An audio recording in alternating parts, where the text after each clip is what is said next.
80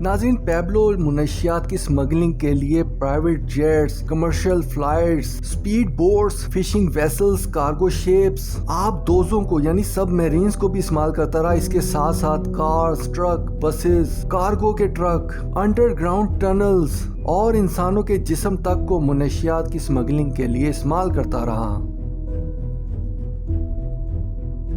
ناظرین، پیبلو کی life style کی بات کی جائے تو ایک عیاش پرست انسان تھا۔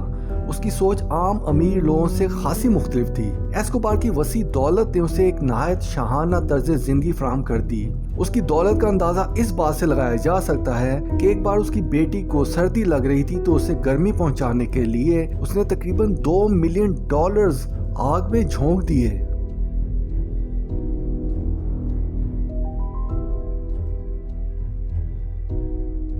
اس کے علاوہ اس کا اپنا ایک نجی ہوائی جہاز بھی تھا۔ اس کے علاوہ اس کے پاس بہت سے پرتعیش مکانات تھے اور انٹوکیا میں تقریباً 7,000 ایکڑ کی جائیداد تھی جسے اس نے $63 ملین میں خریدا تھا۔ یہیں اس نے اپنا پرتعیش محل ہاسینڈا نیپولز تعمیر کروایا۔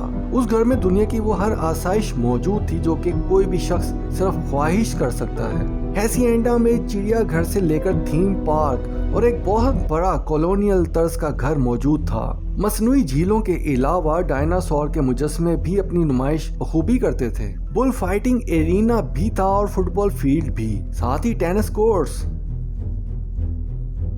پیبلو کی دوسری بڑی پراپرٹی امریکہ کے میامی بیچ فلوریڈا میں تھی جو کہ کچھ 6,500 ایکڑز پر مبنی تھی اور بعد میں امریکی حکومت نے اس پر 1980 کی دہائی میں قبضہ کر لیا۔ ناظرین، پیبلو ایسکوبار کا ایک جملہ پلاٹا او پلومو عموماً اس بات کی عکاسی کرتا ہے کہ وہ جب سرکاری آفیشلز کو دھمکی دیتا تھا تو انہیں یہ چوائس دیتا تھا کہ یا زندہ رہو یا مارے جاؤ، اور اس کا معنی یہ تھا کہ مجھ سے رشوت لے کے میرا کام کرو یا مرنے کے لیے تیار ہو جاؤ۔ وہ اپنا ہر کام پیسے اور قتل سے حل کرتا تھا۔ جو لوگ خواہ وہ سرکاری ہوں یا غیر سرکاری اس کی رشوت قبول نہیں کرتے تھے، پیبلو ایسکوبار انہیں مروا دیا کرتا تھا۔ ایک رپورٹ کے مطابق پیبلو ایسکوبار تقریباً 4,000 لوگوں کے قتل میں ملوث تھا، جس میں امریکہ اور کولمبیا کے بڑے بڑے سرکاری اداروں کے ملازمین بھی شامل تھے۔ پیبلو نے طاقت کے بل بوتے پر کورٹ کچہری کے چکروں سے بچنے کے لیے ججز اور وکلاء کو بھی خرید رکھا تھا، اور جو اس کی وکالت سے منع کرتا وہ اپنی موت کو دعوت دے دیتا تھا۔ پیبلو کے پرتشدد جرائم میں اغوا کرنا اور لوگوں سے بھتہ لینا بھی شامل تھا۔ اس کی سب سے مشہور اغوا کاری ڈیگو ایچاویریا کی تھی، جس کے خاندان سے $50,000 کا تاوان وصول کیا۔ پیبلو مالی طور پر کمزور سیاستدانوں کی مدد کر کے سیاست میں اپنے پیر جما چکا تھا، بلکہ نہ صرف سیاستدانوں کی مدد کرتا تھا، وہ بہت زیادہ فلاحی کام بھی کر رہا تھا۔ رہائشی سوسائٹیاں، فٹ بال اسٹیڈیمز اور پارکس بنا کر وہ اس دور کا رابن ہوڈ بن چکا تھا۔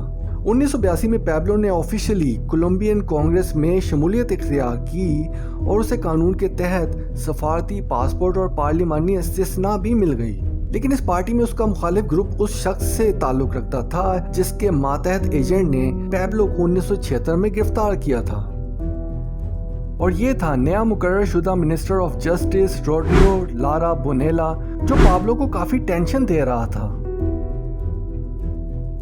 چند ماہ کے بعد ہی پارٹی کے لبرل لیڈر لوئس کارلوس نے پیبلو کو پارٹی سے نکال دیا اور امریکہ سے حوالگی کے معاہدے کی حمایت کر دی۔ لوئس نے بہت دبنگ انداز میں منشیات کی مخالفت کی اور اپنے آپ کو منشیات اور اس کے اثر و رسوخ کا دشمن قرار دے دیا، لیکن وہ یہ بھول گیا تھا کہ اس نے اپنی موت کو دعوت دے دی۔ روڈریگو لارا بونیلا کو 3 ماہ بعد ہی موت کے گھاٹ اتار دیا گیا، اور ظاہر ہے اس قتل کے پیچھے پیبلو ایسکوبار ہی تھا۔ اور لوئس کو 18 اگست 1989 کو فٹ بال اسٹیڈیم میں قدم رکھتے ہی 10,000 لوگوں کے سامنے گولی مار دی گئی، وہ بھی اس کے باڈی گارڈ سمیت۔ پیبلو نے امریکہ کو قیدیوں یا مجرموں کی حوالگی معاہدے کے خلاف آرگنائزیشن بنائی، جسے لاس ایکسٹراڈیٹیبل کہا جاتا ہے۔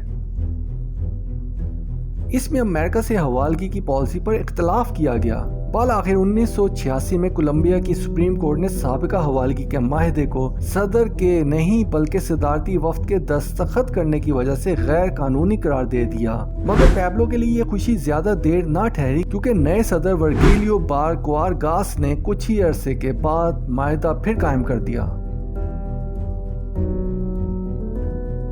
بدلے کی آگ اب پیبلو کی وحشت کو اکسا رہی تھی کہ اس نے لوئس کے جانشین سیزر گاویریا کو بم اڑانے کی ٹھان لی۔ کیا آپ تصور کر سکتے ہیں کہ اس بے رحمی کا عالم کیا ہوگا جس میں ایک شخص کی جان لینے کے لیے پورے کا پورا جہاز ہی اڑا دیا جائے؟ مگر قسمت کو کچھ اور منظور تھا۔ نہ جانے سیزر کی کون سی نیکی اس کے کام آئی کہ وہ اس فلائٹ کو مس کر گیا، مگر ان معصوم لوگوں کا کیا قصور تھا جو اس بدلے کی آگ میں بلا وجہ جل گئے۔ یہ فلائٹ تھی ایونسیا 203 جس میں 107 افراد ہلاک ہوئے۔ یہ فلائٹ 27 نومبر کو روانہ ہوئی تھی۔ اس میں امریکن افراد بھی شامل تھے، جس کی بدولت امریکہ کو کولمبیا کے معاملات میں مداخلت کی اجازت مل گئی۔ ہوائی جہاز میں دھماکے کے واقعے کے بعد سیزر نے پیبلو اور میڈیلین کارٹل کو مکمل طور پر برباد کرنے کا ارادہ کر لیا۔ سیزر تاریخ میں وہ پہلا شخص تھا جس نے پیبلو کو تگڑی ٹکر دی تھی، اور اس سے ٹکرانے کے بعد ہی پیبلو کا زوال شروع ہوا۔ 1991 میں پیبلو نے خود کو سیزر کی حکومت کے حوالے کرنے کا اعلان کر دیا، بشرطے کہ اس کا اپنا ذاتی قید خانہ ہو اور اس کی سزا میں کچھ کمی بیشی بھی کی جائے، جس پر حکومت نے حامی بھر لی۔ تو ناظرین، یوں آغاز ہوا پیبلو کی قید کا۔ اس قید خانے کا نام تھا لا کیتھیڈرل، جسے اکثر ہوٹل میڈیلین بھی کہا جاتا ہے، اور اسے پوری طرح سے پیبلو نے اپنی مرضی کے مطابق ڈیزائن کیا تھا۔ ایسا شاندار قید خانہ ہو تو شاید ایک عام انسان کو بھی جیل کاٹنے کا دل کرے، جس میں ایک عدد فٹ بال پچ، ایک عدد سوئمنگ پول، ایک بار، آبشار اور ساتھ میں جکوزی بھی واقع ہو۔ لیکن اب چونکہ پیبلو کا زوال شروع ہو چکا تھا، اس لیے کچھ ہی عرصے کے بعد اس کی اپنی بنائی ہوئی جیل میں اس وقت ہلچل مچ گئی جب پیبلو کے آدمیوں نے 4 لیفٹیننٹس کو تشدد کر کے مار دیا۔ اس کے رد عمل میں حکومت نے پیبلو کو دوسرے قید خانے میں ڈالنے کا فیصلہ کیا جس میں کم عیش و آرام ہو، لیکن پیبلو کے ذہن میں کوئی اور پلان چل رہا تھا۔ ناظرین، چونکہ یہ قید خانہ خود پیبلو کا ڈیزائن کرتا تھا، اس لیے اس نے اس قید خانے میں خفیہ راستے بھی بنا رکھے تھے جہاں سے وہ کبھی بھی بھاگ سکتا تھا۔ یہ بات ہے جون 1992 کی، جب پیبلو قید خانے سے فرار ہو گیا۔ پیبلو کے اس فرار میں تقریباً 600 افراد پر مشتمل ایک unit American drug enforcement administration کا بنایا گیا، جس نے اگلے 16 مہینوں میں کڑی انویسٹیگیشن اور چھاپوں کی بدولت 2 دسمبر 1993 کو پیبلو ایسکوبار کو ایک رہائشی بلڈنگ میں تلاش کر لیا، اور دنیا کے اس جانے مانے منشیات کے بادشاہ، ایک ہائی کلاس غنڈے اور سیاست دانوں اور سرکاری افسران کو چن چن کر مارنے والے کو 3 گولیاں مار کر ہلاک کر دیا۔ ہلاکت کے وقت پیبلو ایسکوبار کی عمر 44 برس تھی۔ ناظرین، پیبلو نے جو راستہ چنا وہ اس کے گھر والوں کے ساتھ معاشرے کے لیے بھی ہولناک تھا۔ ہم اس اذیت کو شاید نہ سمجھ پائیں جو کہ اس کے بچوں اور بیوی نے سہی، چاہے وہ کتنی ہی محلوں کی زندگی گزار رہے ہوں، مگر ایسی شہنشاہی کی زندگی جس میں لمحہ با لمحہ جان جانے کا خطرہ ہو، ہر وقت نقل مکانی کے لیے تیار رہنا پڑے، اور معاشرے میں لوگ آپ کو ایسے دیکھیں جیسے آپ بہت بڑے مجرم ہوں، تو اس زندگی کو آپ کیا کہیں گے؟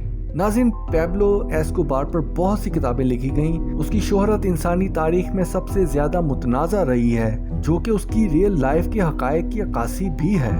پیبلو پر کئی ٹی وی شوز بنائے گئے، جن میں نارکوس نامی سیریز سب سے زیادہ مقبول رہی۔ اس کے علاوہ اس کے بیٹے نے اس پر کتاب پیبلو ایسکوبار مائی فادر لکھی، جس پر اس نے اپنے باپ کی زندگی پر روشنی ڈالی۔